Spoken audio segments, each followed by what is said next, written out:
तो ये परमेश्वर अपने आप को छुपाकर ही बोलेगा, अपने से अन्य किसी और को परमात्मा बताकर ही आप और हमारे तक ये ज्ञान पहुंचाएगा। ये तो शुरू से ही परमेश्वर है। परमात्मा का कभी ट्रांसफॉर्मर नहीं होता। परमात्मा कोई 10, 20 या 15, 40 साल बाद में जाके परमात्मा नहीं होता। परमात्मा शुरू से ही परमात्मा है। सतगुरु आदि अनादि है। सतगुरु मद है मूल, और सतगुरु को सजदा करूं एक पलक नहीं भूल। ये शुरू से ही परमेश्वर है। अनगिनत प्रमाण हैं। जैसे कि इन आश्रम वालों ने वो 3D फिल्म बना दी और गुरुदेव भगवान को बादलों में उड़ा दिया, आकाश में उड़ा दिया। एक बार फिर से दिखानी पड़ेगी आप भाई बहनों को, क्योंकि नए भगत भाई बहन बहुत ज्यादा जुड़ते हैं। जिस प्रकार इन्होंने एक ये 3D फिल्म बनाई थी 25 मिनट की, जिसमें दिखाया कि संत रामपाल जी को 1997 में सतलोक से चलकर कबीर भगवान मिले। ये लोग तो उस दाढ़ी मूंछ वाले को मानते कि ये है कबीर भगवान, और संत रामपाल जी को ऊपर बादलों में उड़ा दिया, सह शरीर सतलोक भेज दिया। क्यों? क्योंकि सतगुरु रामपाल जी परमात्मा नहीं थे। वो तो कबीर जी की एक आत्मा थी, उनके हंस थे, एक जीव थे। वो तो माँ के गर्भ से जन्म लेकर आए थे। 1997 के बाद फिर कबीर जी अब सारा काम संभाल रहे हैं। एक बार ये छोटा सा वीडियो। कबीर परमात्मा संत रामपाल जी महाराज जी को सह शरीर सतलोक भेज देते हैं। इस प्रकार कबीर परमात्मा संत रामपाल जी महाराज जी को सह शरीर सतलोक भेज देते हैं, और स्वयं सर्व सृष्टि रचनहार कबीर परमात्मा संत रामपाल जी महाराज जी के रूप में संपूर्ण संसार का उद्धार करने के उद्देश्य से इस पवित्र मिशन पर निकल पड़ते हैं। ये जो आपने देखा भाई और बहनों, ये इतिहास का सबसे बड़ा झूठ है, सबसे बड़ा झूठ। और ये काल दाव खेल रहा है संगत के ऊपर। ये संगत कहीं गुरु को शुरू से परमात्मा ना मान ले, और जब तक हम गुरु को ही परमेश्वर मानकर नहीं चलेंगे, हम कभी भी मुक्ति प्राप्त नहीं कर सकते। तो ये सतलोक आश्रम वाले तो कहां से गुरु जी को परमात्मा मानेंगे, संत रामपाल जी को कबीर जी मानेंगे। इन्होंने तो क्लियर कर दिया, अपना मत इस वीडियो के माध्यम से बिल्कुल साफ कर दिया कि हमने 20-25 साल सतगुरु के चरणों में रहकर जो सीखा, उसका निष्कर्ष ये है कि सतगुरु रामपाल जी हमारे जैसे 2 कोटि के जीव थे, मां के गर्भ से जन्म लेकर आए थे। वे तो खुद जन्म और मरण में थे। उनको तो कबीर जी ने आकर जन्म मरण से मुक्त किया, सह शरीर सतलोक भेजा। यानी गुरु भगवान नहीं हो सकता। इन आश्रम वालों ने क्लियर कर दिया, इतिहास बन गया। और हम सत्सेवक भाई बहन कहते हैं ज्ञान आधार से कि सतगुरु रामपाल जी 8 सितंबर 1951 से ही परमेश्वर हैं। इनके गुणों में कोई बदलाव नहीं होता। ये स्वयंभू है, सह शरीर आते हैं, सह शरीर जाते हैं। अगर कबीर जी ने 1997 में आप लोगों के अनुसार संत रामपाल जी को सह शरीर सतलोक भेजा है, तो क्या वो कबीर संत रामपाल जी को सह शरीर धरती पर नहीं भेज सकता? क्या सह शरीर 8 सितंबर को धरती पर नहीं भेजा होगा? आप लोगों के अनुसार, हम लोगों के अनुसार नहीं। हम तो अपने गुरु जी को ही कबीर भगवान मानते हैं। वे हैं, उनके अलावा कोई और कबीर दाढ़ी मूंछ वाला है ही नहीं। और इस बात का प्रमाण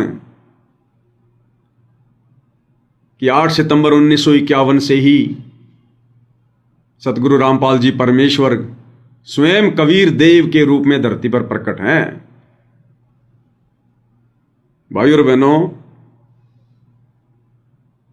चलो इन आश्रम वालों ने थोड़ा बहुत गुरु जी को कोई परमात्मा की आत्मा तो मान लिया 12वें पंथ में प्रवेश करने के बाद। यानी 1994 से सतगुरु रामपाल जी ने नाम दीक्षा देना शुरू की, और 1997 में इन लोगों के अनुसार कबीर जी आए और संत रामपाल जी को सह शरीर सतलोक भेज दिया। तो ये आश्रम वाले तो केवल इतना ही मानते हैं संत रामपाल जी को कि 1994 से लेकर 1997 तक ही सतगुरु रामपाल जी कबीर जी की विशेष आत्मा थी। भगवान तो थे ही नहीं, वो कबीर जी की रजा थी उन पर। उससे पहले तो बिल्कुल जीव थे, निपट अंधे थे, कुछ नहीं था उनको, ना कोई अध्यात्म का कह गए था उनको, कुछ नहीं था। जबकि आप और हम सत्सेवक भाई बहन अपने गुरुदेव को 8 सितंबर से ही परमेश्वर मान रहे हैं। क्यों? गुरुदेव के ज्ञान को आधार बनाकर। और एक सत्संग में गुरुदेव भगवान ने, भाइयों और बहनों, एक सत्संग में गुरुदेव भगवान ने कितना क्लियर कर दिया, क्या बताकर। जय गुरुदेव पंथ के जो संस्थापक थे तुलसीदास जी, उनकी एक छोटी सी भविष्यवाणी बताकर, और गुरुदेव ने बिल्कुल क्लियर कर दिया, आप और हमें दृढ़ विश्वास दिला दिया कि 8 सितंबर 1951 से गांव धनाना भारतवर्ष की पावन भूमि पर, अभी मैं बार बार पावन भूमि बोल रहा हूं धनाना को, तो इसका मतलब ये नहीं है कि आप धनाना आश्रम को भी पावन आश्रम समझ लो, पावन भूमि समझ लो। वो तो पाप की भूमि है, पाप की भूमि। धनाना आश्रम तो पाप की भूमि। इस समय वहां पर गुरुदेव के मिशन के अनुसार कुछ भी नहीं हो रहा, बिल्कुल उल्टा हो रहा है। वहां तो काल बैठकर भक्तों को ठग रहा है। कहीं तुम सोचो कि भगत जी बार बार धनाना आश्रम को कह रहे हैं पावन भूमि गांव धनाना को, तो धनाना आश्रम में जाएं। कुछ भी नहीं है वहां पर, सिवाय काल के जूतों के कुछ नहीं मिलेगा। तो जय गुरुदेव पंथ के संस्थापक श्री तुलसीदास जी ने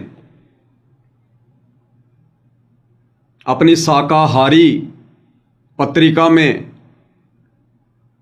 और 7 सितंबर 1971 को एक भविष्यवाणी की।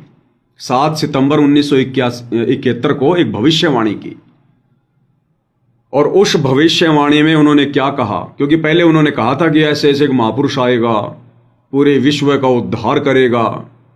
तो चेलों को चिंता होगी कि भाई तुलसीदास जी तो अपने से अन्य किसी और को महापुरुष बता रहे हैं कि संसार का उद्धार तो वो करेगा, तो तुलसीदास जी तो महापुरुष है ही नहीं जो किसी अन्य के विषय में बता रहे हैं। तो चेलों को ये थोड़ी सी उत्सुकता हुई कि गुरुजी वो कौन है, कहां है, कुछ बताओ।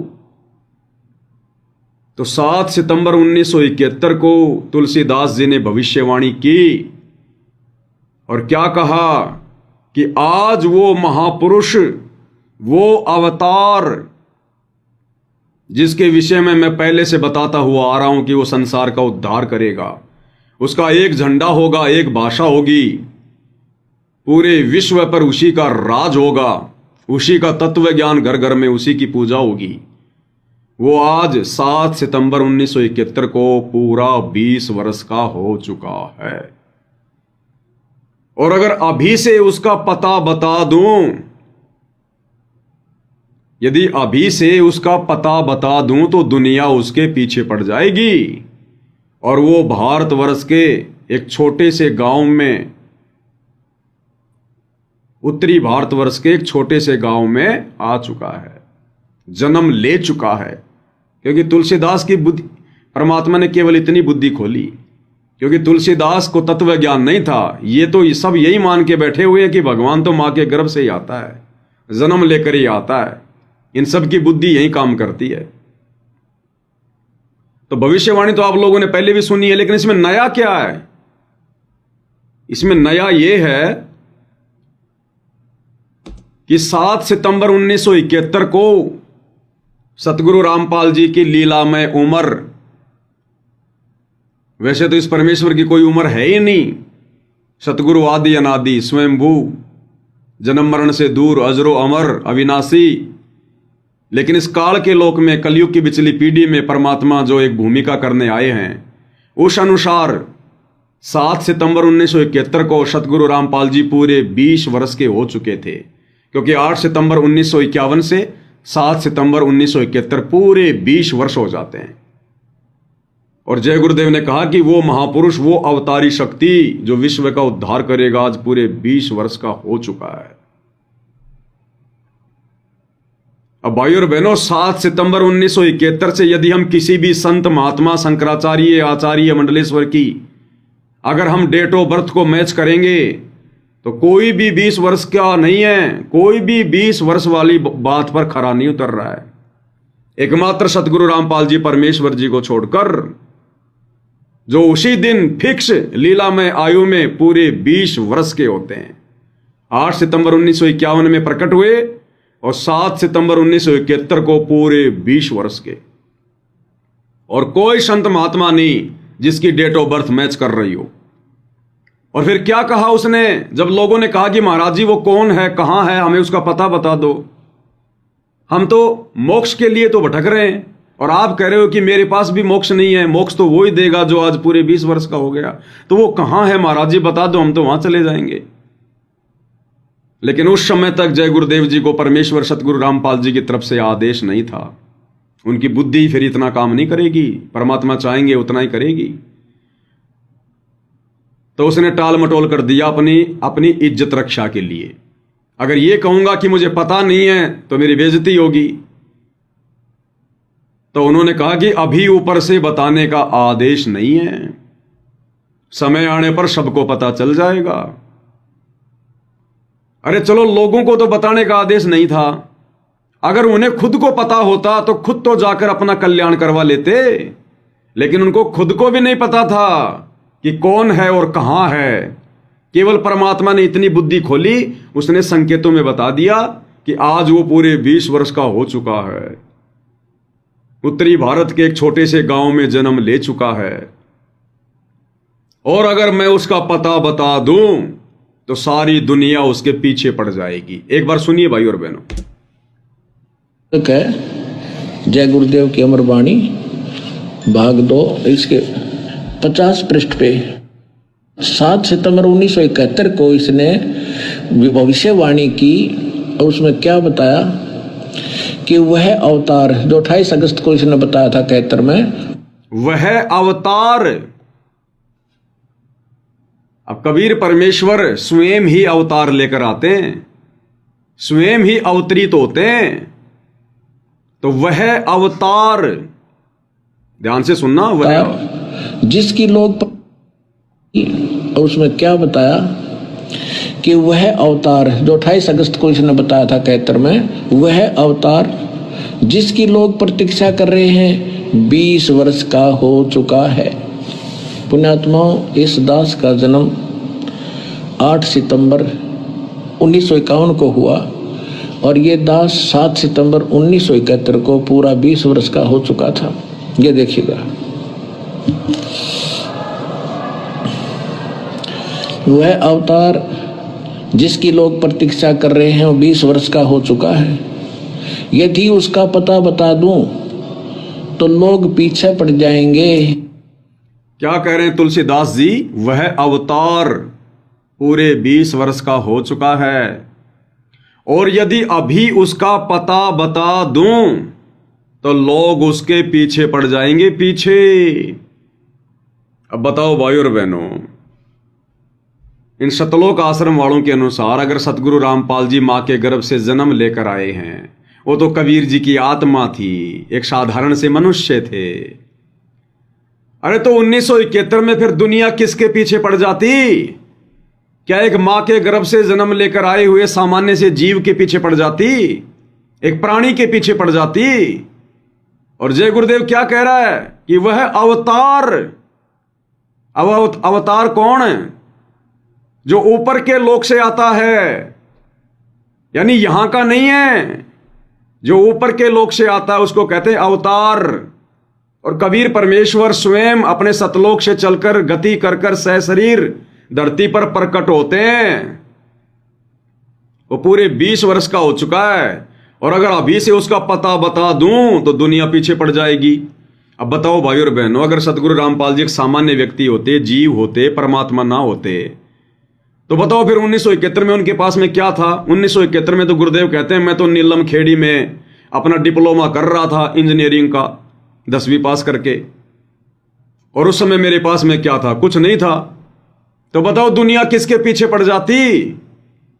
तो इन आश्रम वालों ने इन बातों को वैसे ही ले लिया जैसे गुरुदेव भगवान ने अपने आप को छुपाते हुए बताया, और ये समझ नहीं पाए अपने गुरुदेव के संकेतों को कि गुरुदेव अपने आप को 2 कोटि का जीव क्यों बताते हैं, अपने आप को कबीर का भेजा हुआ अवतार क्यों बताते हैं, उनकी हंस आत्मा क्यों बताते हैं। ये समझ नहीं पाए। क्योंकि अगर ये भगवान स्वयं कहे, क्योंकि ज्ञान देने के लिए तो कबीर भगवान को भी इंसानी बनकर आना पड़ेगा ना। अरे हम इंसान हैं और वे भगवान तो समर्थ हैं, वे तो शेर बनकर भी हमारे को ज्ञान समझा सकते हैं। लेकिन अब शेर सामने बैठकर सत्संग करेगा तो हम वहां पर बैठ पाएंगे क्या? हम टिक पाएंगे क्या? हमारे कपड़े तो गीले हो जाएंगे। सत्संग क्या उनका खाक सुनेंगे? एक बार आए थे परमात्मा, पूरा शेर बन के भी नहीं आए, आधा शेर बन के आए, ऊपर ऊपर से नरसिंह रूप धारण करके। हिरणाकुश जैसों का हाल बेहाल हो गया। तो आज अगर वो भगवान शेर बनकर आ जाए सत्संग करने के लिए, तो आप और हमारा क्या होगा 2 कोटि के जीवों का? तो परमात्मा तो कुछ भी रूप धारण करके आ जाए, लेकिन भगवान ने आना तो पड़ेगा इंसानों को समझाने के लिए। इंसानी तो बन के आएंगे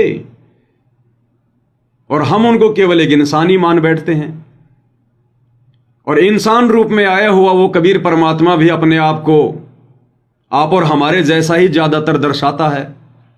अगर वो ये कहने लग जाए कि मैं परमात्मा हूं, मैं परमेश्वर हूं, मैं स्वयं कबीर देव हूं, मैं किसी मां के गर्भ से जन्म लेकर नहीं आया, मैं तो सतलोक से आया हूं,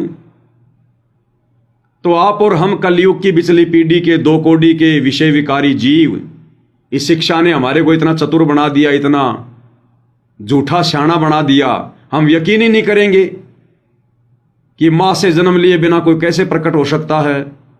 हमने कभी सतलोक सुना नहीं, कभी देखा नहीं, तुम कहां से सतलोक से आगे झूठ बोल रहे हो? अपने आप को भगवान कह रहे हो, परमात्मा कह रहे हो। भगवान तो रामचंद्र जी थे, श्री कृष्ण जी थे, जैसे वो तो कमल के फूल पर आए थे, राम और श्री कृष्ण। इसलिए सतगुरुदेव भगवान को, कबीर देव को एक सामान्य व्यक्ति की तरह धरती पर लीला करनी पड़ती है, प्रकट होकर आप और हमारी इस चरम दृष्टि को धोखा देते हुए, ताकि लोग ये समझें कि इसका तो जन्म ही हुआ है, मां के गर्भ से आया है और ये ऐसी लीला करता है, फिर अपने आप को छुपाता है, अपने से अन्य किसी और को परमात्मा बताकर फिर ये ज्ञान प्रचार करता है, अपने से अन्य किसी और को भगवान बताकर फिर ये ज्ञान प्रचार करते हैं, ताकि हम इनके ज्ञान को समझ सकें। संकेत समझिए गुरुदेव भगवान का।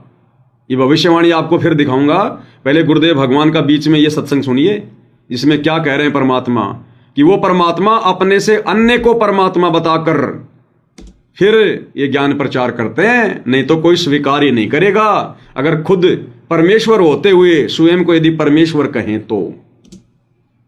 परमात्मा आते हैं, अपनी प्यारी आत्माओं को समझाते हैं, तुम जिस क्रिया को कर रहे हो फाइनल नहीं है।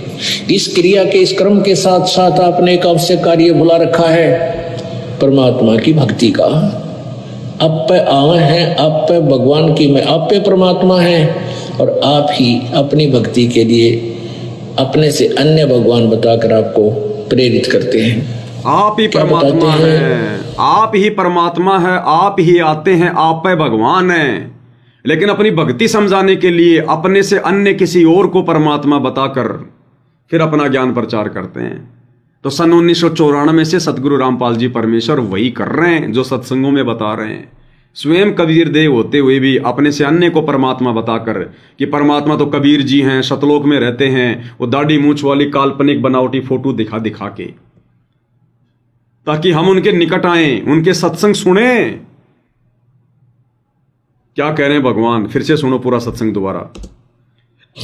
परमात्मा आते हैं, अपनी प्यारी आत्माओं को समझाते हैं, तुम जिस क्रिया को कर रहे हो फाइनल नहीं है। इस क्रिया के, इस क्रम के साथ साथ आपने एक अवश्य कार्य बुला रखा है, परमात्मा की भक्ति का। सुनिए, आप पे आवे हैं, आप पे भगवान की मैं, आप पे परमात्मा है, और आप ही अपनी भक्ति के लिए अपने से अन्य भगवान बताकर आपको प्रेरित करते हैं। क्या बताते हैं?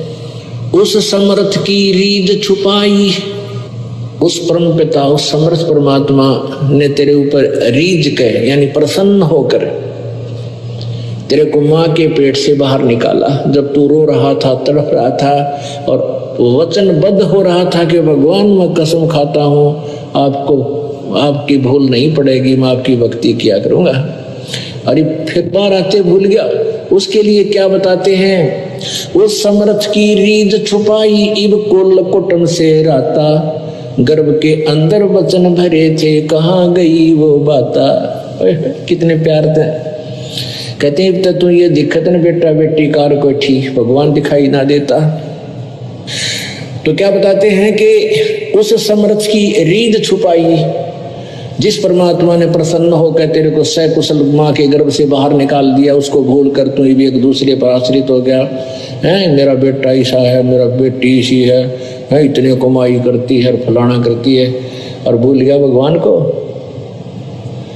उस समर्थ की रीढ़। तो भाई और बहनों, एक दिन आएगा सतगुरुदेव भगवान के आशीर्वाद से, उनकी सत भक्ति से, जब हमारी दिव्य दृष्टि खुलेगी, जब हमें सार शब्द मिलेगा, और जब हम हर प्रकार से मर्यादा में रह के उसका जाप करेंगे, तो परमात्मा कहते हैं दिव्य दृष्टि खुली हमारी सार शब्द से टोया हो। दिव्य दृष्टि खुली हमारी और सार शब्द से टोया हो, यानी उस परमात्मा को पहचानेंगे। और जब हमारी वो दिव्य दृष्टि खुलेगी भाई और बहनों, उस समय फिर हमें सब कुछ दिखाई देगा, जो हम देखना चाहेंगे देख सकते हैं। फिर वो माँ के गर्भ में हमारी दृष्टि जाएगी कि मुझे कौन मिला था माँ के गर्भ में। गुरुजी कहते हैं ना कि माँ के गर्भ में परमात्मा आता है, एग्रीमेंट करता है, अनुबंध करता है। और जब हम परमात्मा से एग्रीमेंट कर लेते हैं कि हे परमात्मा, मैं बाहर निकल के केवल आप ही की भक्ति करूंगा, जब आप गुरु रूप में आओगे मैं आप ही को अपना गुरु बनाकर भक्ति करूंगा। जब हमारी दिव्य दृष्टि खुलेगी, हमें सब कुछ दिखाई देगा, तो पता चलेगा फिर वो रील, क्योंकि वो कोडवर्ड में होती है, असंख्य जन्मों का हमें फिर वो दिखाई देगा वीडियो कि माँ के गर्भ में हमने किसके साथ एग्रीमेंट किया था। और वो गुरुजी थे, सतगुरु रामपाल जी थे। फिर आंखों से आंसू बहेंगे कि आज से पहले मैंने कैसे हल्के में ले लिया इस भगवान को, इस परमात्मा को। ये तो स्वयंभू परमेश्वर है। लेकिन उससे पहले यदि ज्ञान से हमारी दिव्य दृष्टि खुल जाए, अगर ज्ञान से हमारे ये बात समझ में आ जाए, तो हमारा बेड़ा पार होगा। निसूक्ष्म शरीर में तो फिर हमारे को सब कुछ दिखाई देगा ये शरीर छोड़ने के बाद, लेकिन फिर बनेगी कुछ नहीं। इसलिए वर्तमान में आप और हमने गुरुदेव को प्रसन्न करना है, ताकि गुरुदेव हमारा ज्ञान योग खोल लें, हमें ज्ञान वाली इस दृष्टि से देखने की वो दूरबीन जो है वो प्रदान करें, और हम इस तत्व ज्ञान आधार से इन बातों पर विवेचन कर लें कि हाँ, परम सत्य यही है। माँ के गर्भ में सभी का पीछा छुड़ाने वाला केवल यही कबीर परमेश्वर सतगुरु रामपाल जी हैं, और इसी प्रकार से इनकी भक्ति करें। तो कह रहे अपने से अन्य को परमात्मा बताकर फिर ये ज्ञान समझाते हैं। तो गुरुदेव वही तो कर रहे हैं सन 1994 से। अब हम वापस चलते हैं जय गुरुदेव जी की भविष्यवाणी पर। फिर अब हमें समझ में आएंगी ये बातें कि जय गुरुदेव ने जो कहा था ना कि वो अवतार जिसकी लोग प्रतीक्षा कर रहे हैं पूरे 20 वर्ष का हो चुका है, और अगर अभी से उसका पता बता दूं तो दुनिया पीछे पड़ जाएगी। अब बताओ भाई और बहनों, अगर 20 वर्ष की लीला में आयु में सन 1971 में अगर सतगुरु रामपाल जी के पास में कुछ भी नहीं होता, यदि वे सामान्य व्यक्ति होते, सामान्य जीव होते, जिस प्रकार से वो लीला कर रहे थे, एक सामान्य एक स्टूडेंट की, वो पढ़ाई पढ़ रहे थे, डिप्लोमा कर रहे थे नीलम खेड़ी में, वो करनाल हरियाणा में, अगर उनके पास कुछ भी नहीं होता उस समय, तो जय गुरुदेव ने ये क्यों कहा कि अगर अभी से उसका पता बता दूं तो दुनिया पीछे पड़ जाएगी। अरे दुनिया तो उसके पीछे पड़ेगी जिसके पास में अध्यात्म का खजाना होगा, जिसके पास में जन्म और मरण के रोग को समाप्त करने की औषधि होगी। दुनिया तो उसके पीछे पड़ेगी ना। आम व्यक्ति तो रोजाना रोडों पे घूम रहे हैं, कौन पीछे पड़ रहा है। तो अब ये जय गुरुदेव की भविष्यवाणी के संकेत समझ में आएंगे।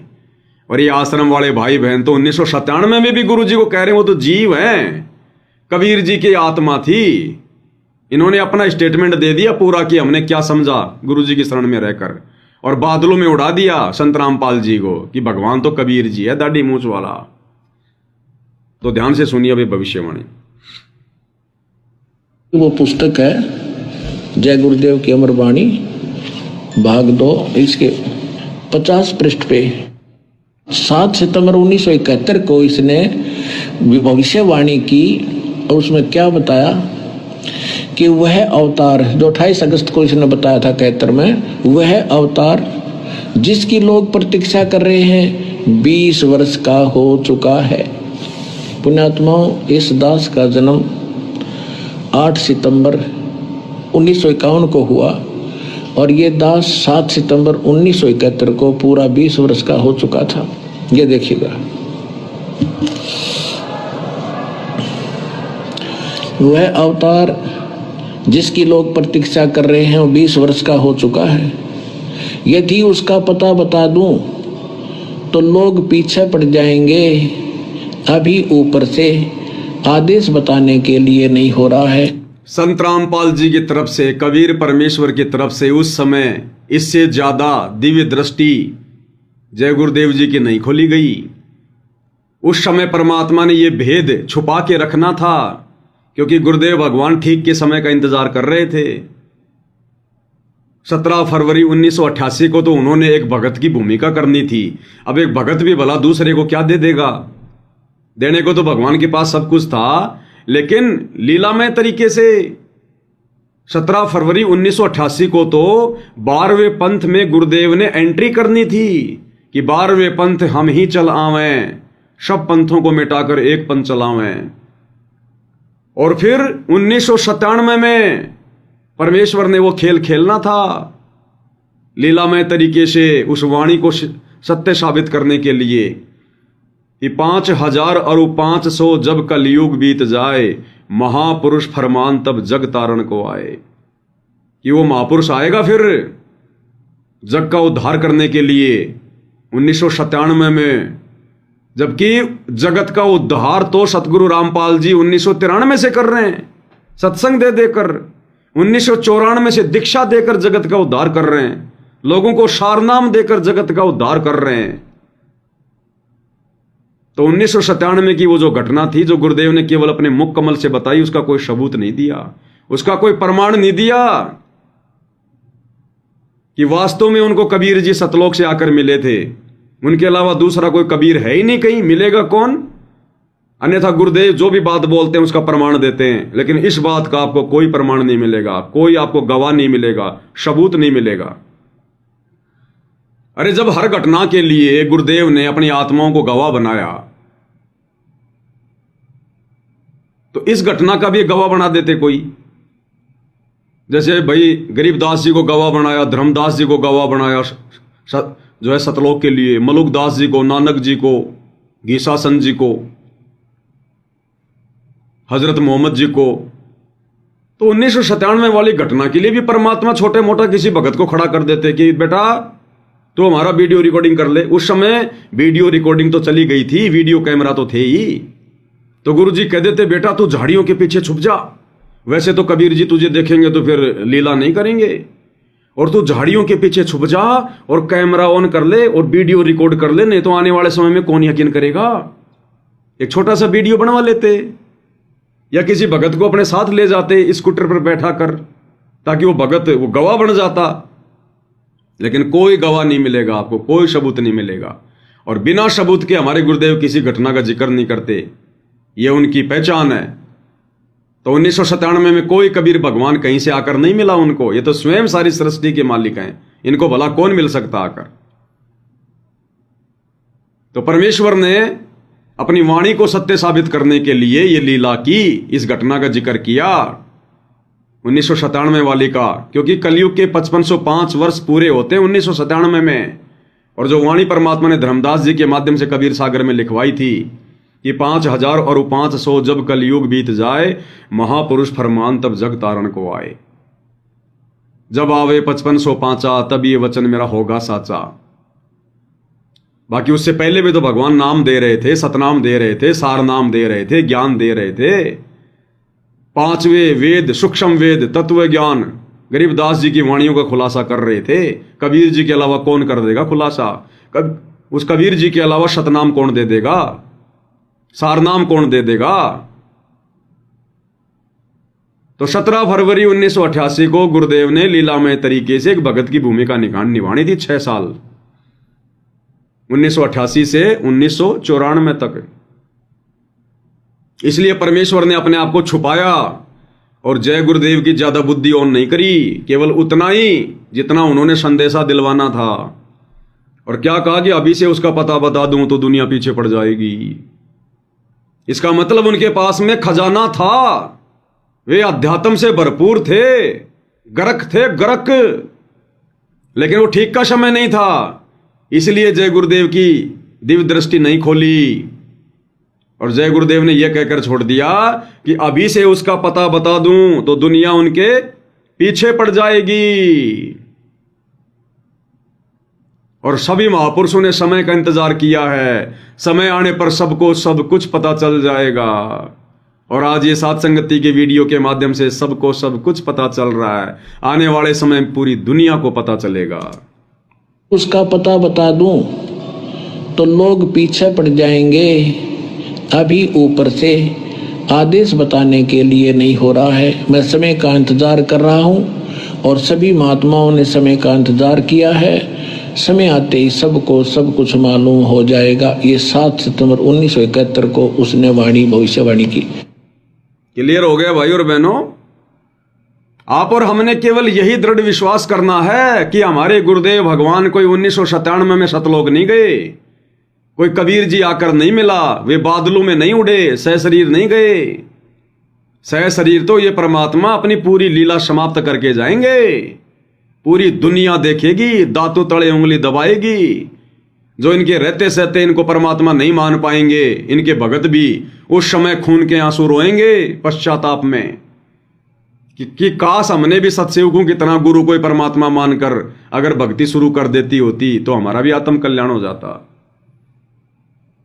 अब आपके विश्वास के लिए एक और छोटा सा प्रमाण कि सतगुरु रामपाल जी परमेश्वर कौन है, और उसके बाद आप सभी भगत भाई बहन अपने अपने घर पर गुरुदेव की जो ओरिजिनल फोटो हैं, एआई वाली नहीं, बहुत सारी फोटो हैं गुरुदेव की लोगों ने कंप्यूटर से, फोटोशॉप से, कोरल से साफ कर दी हैं। ओरिजिनल फोटो हैं गुरुदेव भगवान की, देख लेना उनको, वही निशानी मिलेगी, वही निशानी।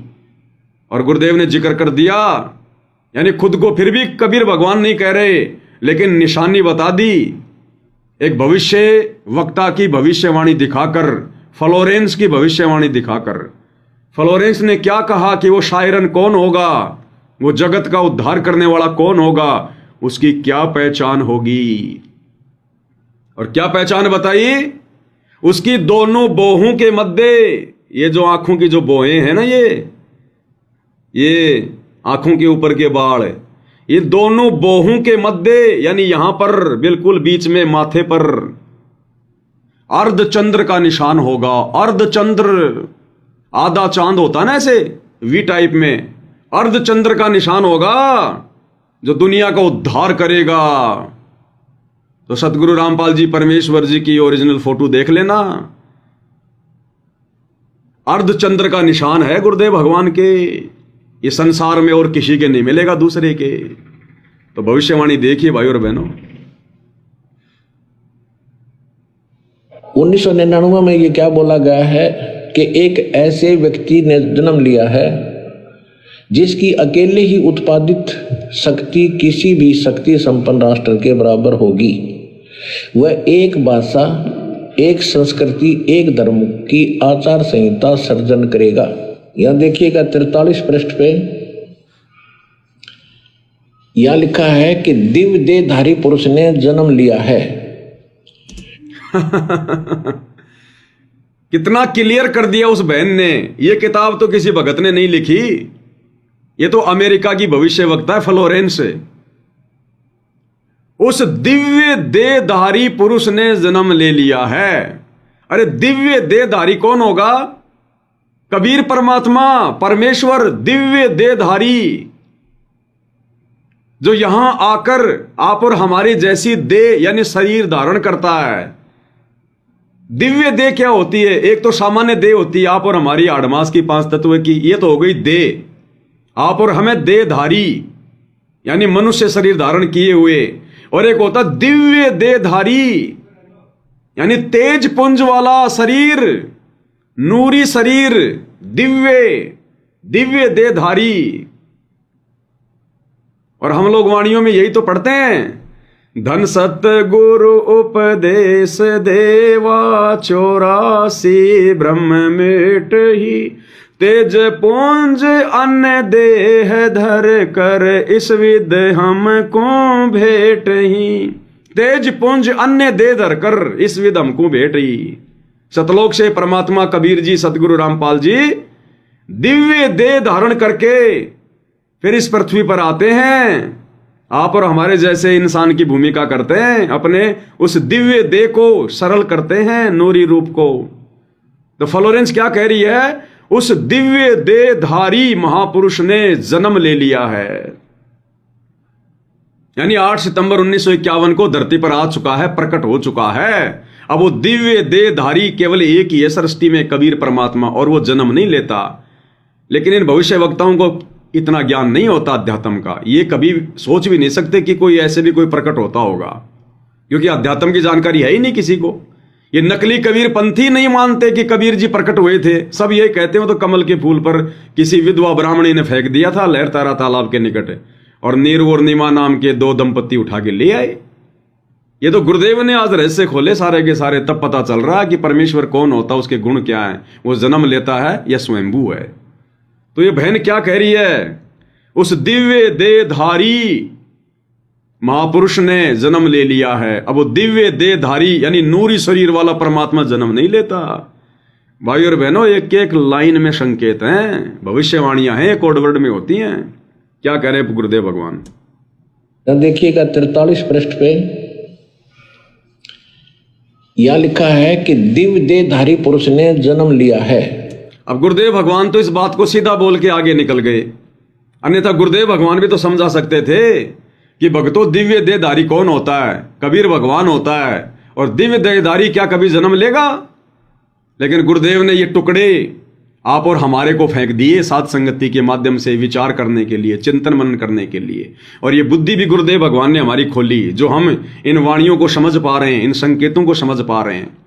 तो गुरुदेव ने आप और हमारे ऊपर रजा बख्शी कि मेरे बच्चे आगे चलकर मेरे द्वारा दिए गए ज्ञान आधार से फिर इन्हीं बातों पर तो डिस्कस करेंगे, वरना फिर सात संगतियां कैसे होंगी? सारे भेद अगर गुरुदेव भगवान ही खोल देते तो फिर आज आप और हम क्या बोलते, क्या चिंतन मनन करते, आप और हमारा दृढ़ विश्वास कैसे होता?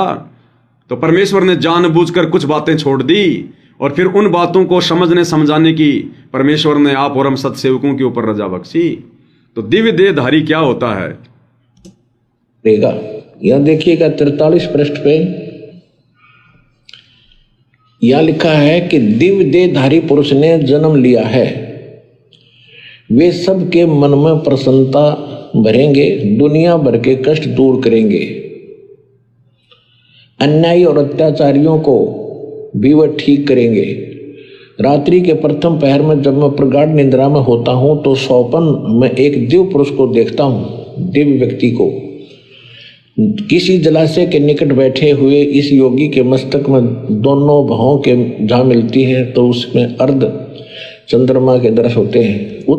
वो जो भविष्य वक्ता है जिसका गुरुदेव जिक्र कर रहे हैं, वो देखा करता था स्वप्न में गुरुदेव भगवान को, सतगुरु रामपाल जी परमेश्वर जी को, उनके इसी रूप को वो देखा करता था।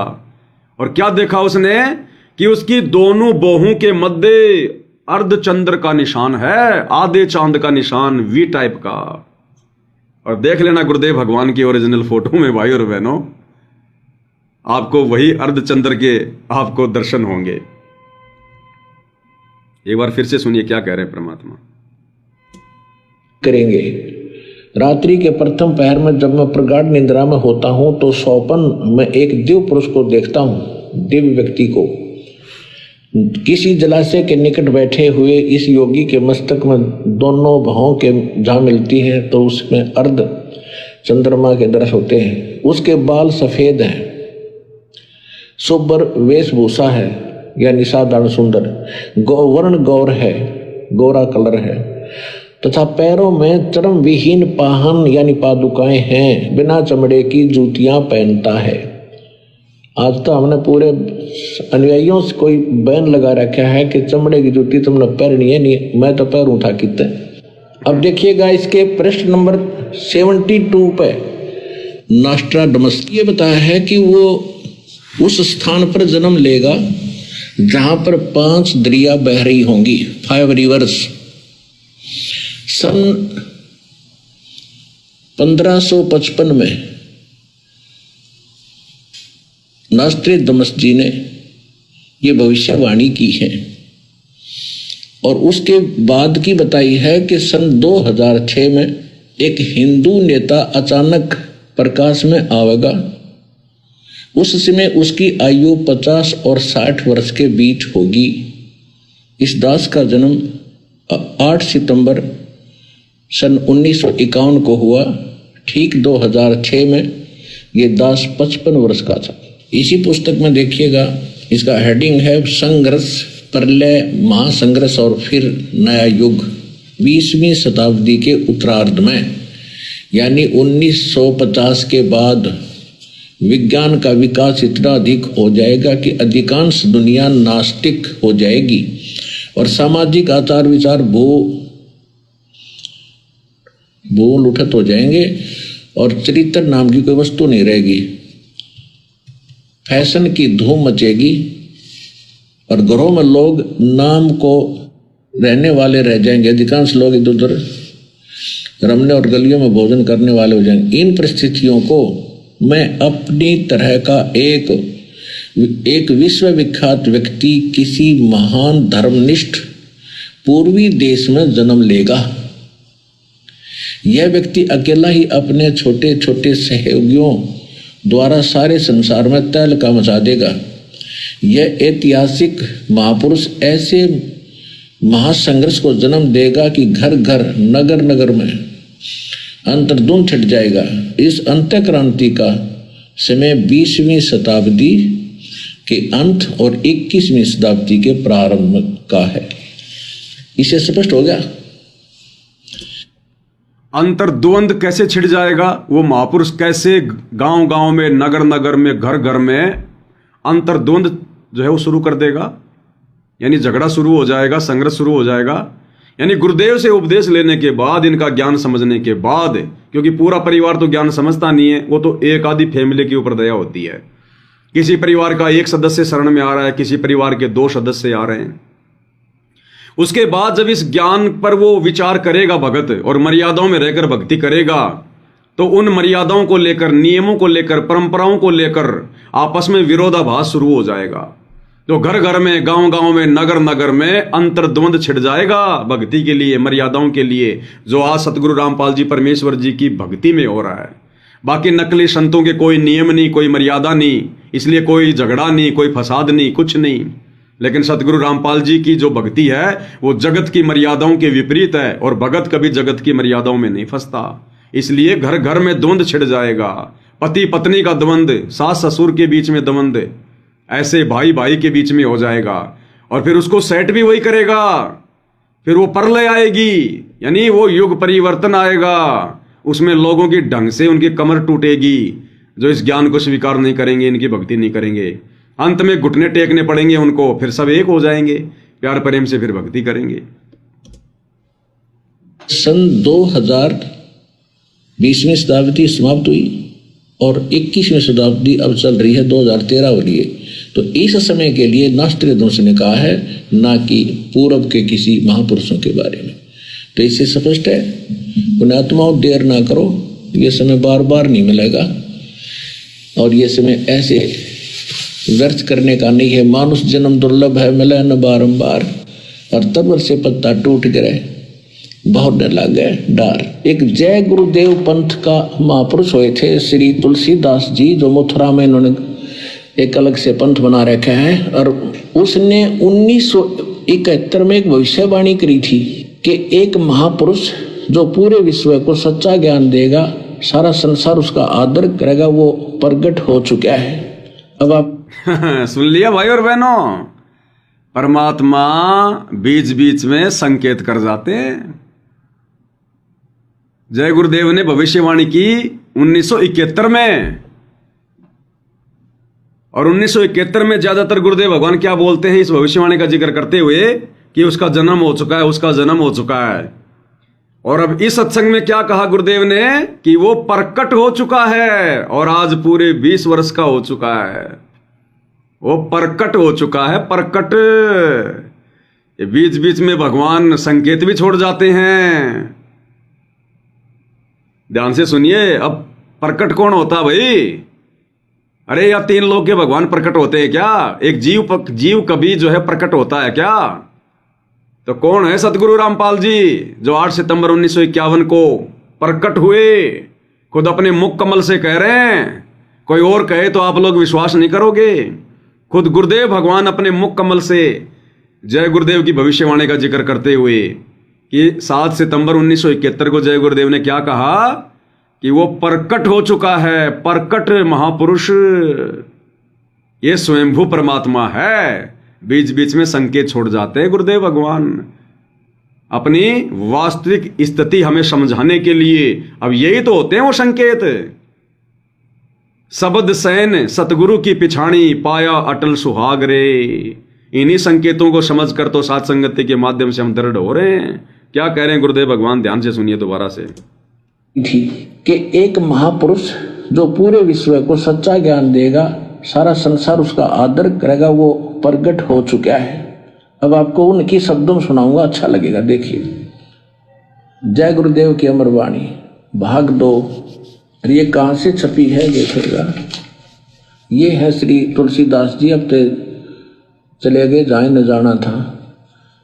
जय गुरुदेव की अमर वाणी 59 पृष्ठ है 59।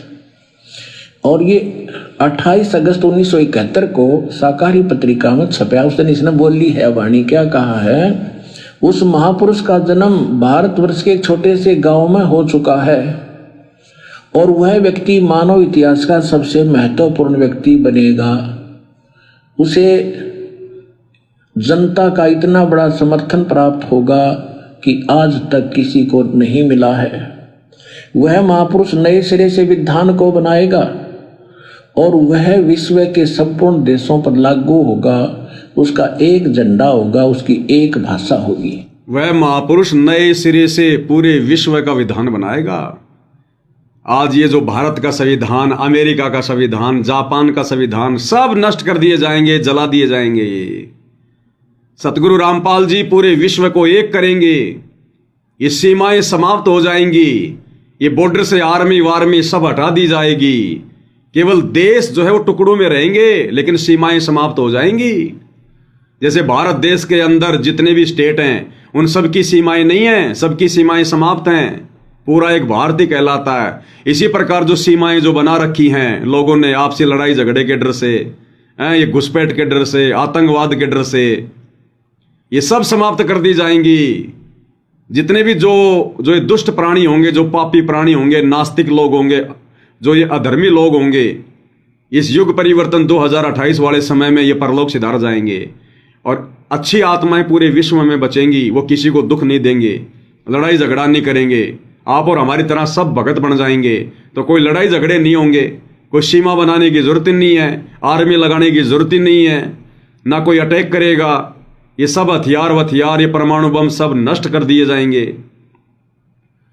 वो पूरे विश्व को एक करेगा कि नालायकों, कहां तुम काल प्रेरणा से अलग अलग देशों में, भाषाओं में, जातियों में तुम भटके रह गए। भक्ति करने के लिए मनुष्य जन्म मिला था। इन छोटे छोटे जमीन के टुकड़ों के बन के प्रधानमंत्री, मंत्री, राष्ट्रपति, अपने आप को तुम क्या देवता समझ बैठे? गधे की योनि में जा रहे हो फिर तुम। तो इस तत्व ज्ञान आधार से परमात्मा फिर आने वाले समय में धीरे धीरे पूरे विश्व को एक करेगा और पूरे विश्व का एक ही संविधान लागू होगा। कौन सा संविधान? ये भक्ति वाला संविधान। सबसे बड़ा संविधान भक्ति संविधान।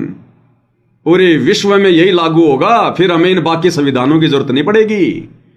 जब गुरुदेव का भक्ति वाला संविधान, ये सतनाम के 34 नियम, प्रथम मंत्र के 21 नियम, और फिर जितने सत्संग सुनते चले जाएंगे हम लोग असल में देवता बनते चले जाएंगे। तो वो संविधान पूरे विश्व पे लागू होगा। ये बाकी जितने भी नकली संविधान हैं जिनके लिए लोग आए दिन लड़ रहे हैं, झगड़ रहे हैं, मर रहे हैं, बेगुनाह निर्दोष लोग इसी संविधान के चलते जेलों में बेचारे सड़ रहे हैं, ये संविधान नष्ट कर दिया जाएगा। पे 7 सितंबर 1971 को इसने भविष्यवाणी की और उसमें क्या बताया कि वह अवतार जो 28 अगस्त को इसने बताया था 71 में, वह अवतार जिसकी लोग प्रतीक्षा कर रहे हैं 20 वर्ष का हो चुका है। पुण्यात्माओं, इस दास का जन्म 8 सितंबर 1951 को हुआ और ये दास 7 सितंबर 1971 को पूरा 20 वर्ष का हो चुका था। तो क्लियर है भाई और बहनों, अब समझ में आ जानी चाहिए आप और हम सभी को कि सतगुरु रामपाल जी परमेश्वर कोई सामान्य व्यक्ति नहीं है, कोई सामान्य इंसान नहीं है, और ना ही 1997 में जाकर ये परमात्मा बने हैं, या इनको कोई 97 में सतलोक से आकर कोई कबीर भगवान मिला है। ये स्वयंभू परमात्मा है, शुरू से ही परमात्मा है ये, और ये प्रकट हुए हैं। ये 21 ब्रह्मांड के सामान्य प्राणी नहीं है, कोई इंसान नहीं है, माँ के गर्भ से जन्म लेकर नहीं आए हैं, ये विषय विकारों में धसे हुए प्राणी नहीं है। ये 2 लड़के 2 लड़कियां और ये अनारो देवी जिन्हें दुनिया उनकी धर्मपत्नी समझती है, ये वीरेंद्र और मनोज, अंजू और मंजू जिसको भगत नादानी में गुरुदेव के बेटा बेटी समझ रहे हैं, ये सब इनके वचन के बेटा बेटी हैं। दास इस पर पहले वीडियो बना चुका है, समझा चुका है कि वचन के बेटा बेटी कैसे होते हैं। जैसे बहुत सारे भगत भाई बहन ऐसे हैं जिनके 20-20 साल से संतान नहीं हो रही थी, उन्होंने सारी कोशिशें कर ली, फिर उन्होंने गुरुदेव भगवान से उपदेश लिया। उपदेश लेने के बाद गुरुदेव ने आशीर्वाद दिया और 9वें महीने उनके घर में बच्चा उत्पन्न हो गया। अब वो बच्चा किसका? उनका नहीं है वो बच्चा। उन्होंने तो पूरी कोशिश कर ली थी, 20 साल हो गई थी, लेकिन गुरुजी से नाम लेते 9वें महीने 10वें महीने घर में बच्चा आ गया, क्योंकि गुरुदेव ने आशीर्वाद से, अपने शब्द शक्ति से, अपने वचन से वो बच्चा दे दिया उनको, अपनी आत्मा भेज दी उनके घर में। ऐसे ही सतगुरु रामपाल जी परमेश्वर जी ने सांसारिक दृष्टि में लोगों को लगता है, अनारो माई को भी लगता है, क्योंकि मालिक लीला ऐसी करेगा, उसको भी लगेगा ये तो मेरा पति है, हम तो एक ही बेड पर सोया करते थे, शारीरिक संबंध भी जो है वो बनाया करते थे। लेकिन नहीं भाई और बहनों, ये परमात्मा है, परमेश्वर है, एक क्षण में ना जाने क्या लीला खेल जाए मालिक। तो ये जितने भी 4 बेटा बेटी हैं, ये वचन के बेटा बेटी हैं, और इनके जैसे वचन के बेटा बेटी तो गुरुजी ने संगत में हजारों को दे रखे हैं, लाखों को दे रखे हैं। तो इनको ज्यादा विशेष महत्व देने की जरूरत नहीं है, इन बेटा बेटियों को, इस परिवार को, अनारो देवी को, इनको। ये तो अपने कर्म बिगाड़ रहे नालायक उल्टा, अपने घर में आए हुए भगवान को ना पहचान कर अपना बाप मान बैठे। ये पार नहीं हो सकते भाई और बहनों, बहुत बड़ी गलती पर है गुरुदेव का ये परिवार। तो ये ऐसे वचन के बेटा बेटी होते हैं, और नादान संगत इन्हीं को सब कुछ मान के, इन्हीं के पीछे, इन्हीं के चरण चाट के सोच रही है हम तो सतलोक चले जाएंगे। परमात्मा भक्ति से प्रसन्न होगा, उनके कलयुगी बेटा बेटी परिवार के चरण चाटने से प्रसन्न नहीं होगा। तो अब भाई और बहनों हमें समझ में आएगा ये छोटा सा 20 सेकंड का गुरुदेव का सत्संग, जिसको हमने सबसे पहले शुरू में लिया था। अब समझ में आएगा कि स्वयं कबीर परमेश्वर होते हुए भी, स्वयंभू परमात्मा होते हुए भी, 8 सितंबर 1951 को प्रकट होकर लीला करते हुए और हर प्रकार के विषय विकारों से दूर निर्विकार गुरुदेव भगवान क्यों ये बात कह रहे हैं कि 21 ब्रह्मांड में कोई भी प्राणी निर्विकार नहीं है। अब हमने विचार करना पड़ेगा, यदि हमारे गुरुजी भी 21 ब्रह्मांड के प्राणी हैं तो कोई निर्विकार तो हो ही नहीं सकता 21 ब्रह्मांड का प्राणी। तो हमारे गुरुजी भी, तो फिर हमारे गुरुजी भी विकारी जीव हुए, विषय वासनाओं में धसे हुए जीव हुए। अब बताओ फिर, विषय वासनाओं में धसा हुआ, माँ के गर्भ से जन्म लेकर आया हुआ एक जीव फिर आप और हमारा कैसे जन्म मरण का रोग समाप्त करवा देगा। इसलिए गुरुदेव भगवान अपने से अन्य किसी और को परमात्मा बताकर आप और हमें भक्ति पर लगाते हैं, होते स्वयं ही परमेश्वर हैं स्वयं ही परमात्मा। अब ये सत्संग समझ में आएगा कि गुरु कैसे अपने आप को छुपाता है। देखो, विकार सभी में है। 21 ब्रह्मांड में कोई भी प्राणी विकार रहित नहीं है, चाहे कोई कितनी बात बनावे। 21 ब्रह्मांड में कोई भी प्राणी विकार रहित नहीं है, चाहे कोई कितनी भी बात बनावे। तो बिल्कुल सत्य है, परम सत्य है, क्योंकि काल और दुर्गा से लेकर ब्रह्मा विष्णु महेश से लेकर 33 करोड़ देवी देवताओं से लेकर ब्रह्मा विष्णु महेश के अवतार राम कृष्ण से लेकर सभी विकारी हैं। और इन जो भगवानों के इतिहास विकारों से भरे पड़े हैं। मोहिनी के पीछे चलकर शंकर जी ने अपना धर्म जो है वो नष्ट किया। श्री कृष्ण जी ने कुब्जा के साथ में शारीरिक संबंध बनाए। शंखचूड़ राक्षस की पत्नी तुलसी के साथ धोखे से शारीरिक संबंध बनाए श्री विष्णु जी ने। ब्रह्मा जी ने अपनी ही पुत्री को नहीं छोड़ा, और बाकी जो इंद्र देवता है उनका तो कहना है क्या, अपने गुरु की पत्नी को भी नहीं छोड़ा, अहिल्या को।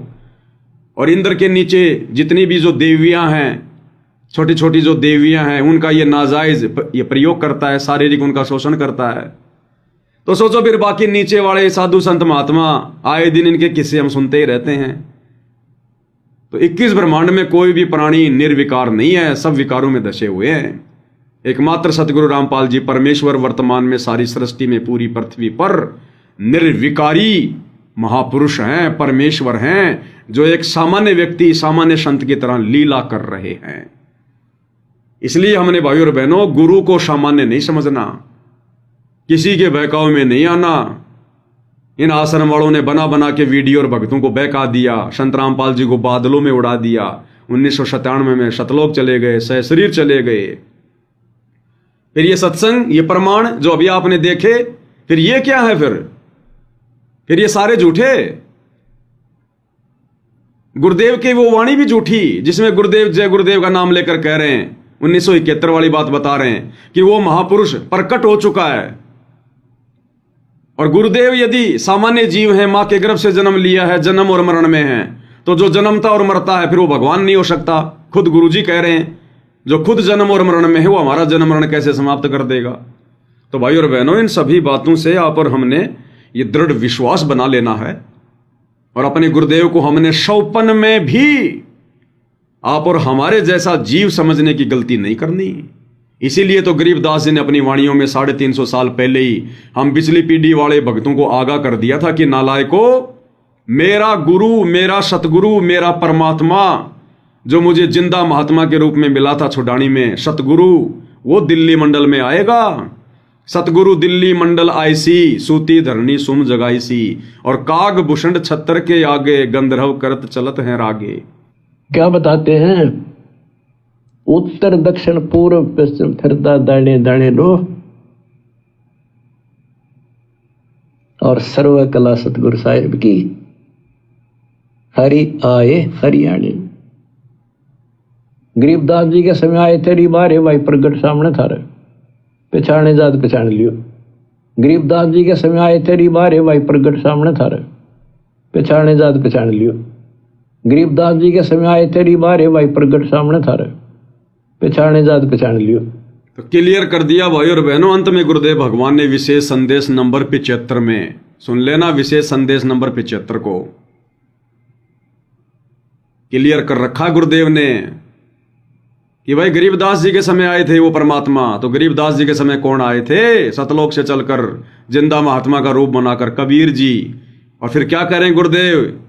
भाई वो परमात्मा इबारे थारे सामने प्रत्यक्ष प्रकट हैं, पहचाने जाए तो पहचान लियो। तो प्रत्यक्ष प्रकट कौन है वर्तमान में? गुरुदेव भगवान। तो भाई और बहनों, मत किसी के चक्कर में पड़ना, मत किसी फालतू के AI 3D वीडियो के चक्कर में पड़ना। इन सतलोक आश्रमों में तो भयंकर काल का जाल है, आत्माओं को अध्यात्म में नीचे गिराने का पूरा प्रयास कालबली कर रहा है।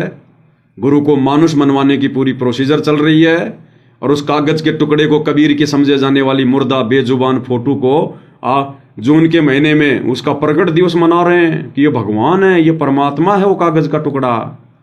और जो जिंदा धरती पर प्रकट है, 30 साल से आप और हमारे लिए संघर्ष कर रहा है, आप और हमें ज्ञान दे रहा है, नाम दे रहा है, हमारी शंकाओं का समाधान कर रहा है, हर प्रकार से हमें 100 लाभ दे रहा है, वो प्रकट नहीं है, वो भगवान नहीं है इन आश्रम वालों के लिए। वो कागज का टुकड़ा इनके लिए भगवान है। तो भाई और बहनों, परमात्मा कहते हैं ये पत्थर पुजारी जीव हैं 84 के ढोर। इनकी आदत है पत्थरों को पूजना, बेजुबानों को भगवान मान के पूजना, जैसे ये दुनिया वाले पूज रहे हैं। ऐसे ही सतलोक आश्रम वाले, गुरुदेव के परिवार वाले, इनकी भी पुरानी आदत है पत्थरों को भगवान मानना, बेजुबान को भगवान मानना, मुर्दा को भगवान मानना। मुर्दों से ती प्रीत लगावे ना जाने सतगुरु मेरे नू। जो सतगुरु साक्षात आया हुआ है उसको नहीं मानेंगे, और जो मुर्दे जो जा चुके हैं उस धरती पर उनका नामो निशान भी नहीं है, उनकी फोटोएं भी केवल नकली बनावटी, उनको भगवान मान के पूजेंगे ये।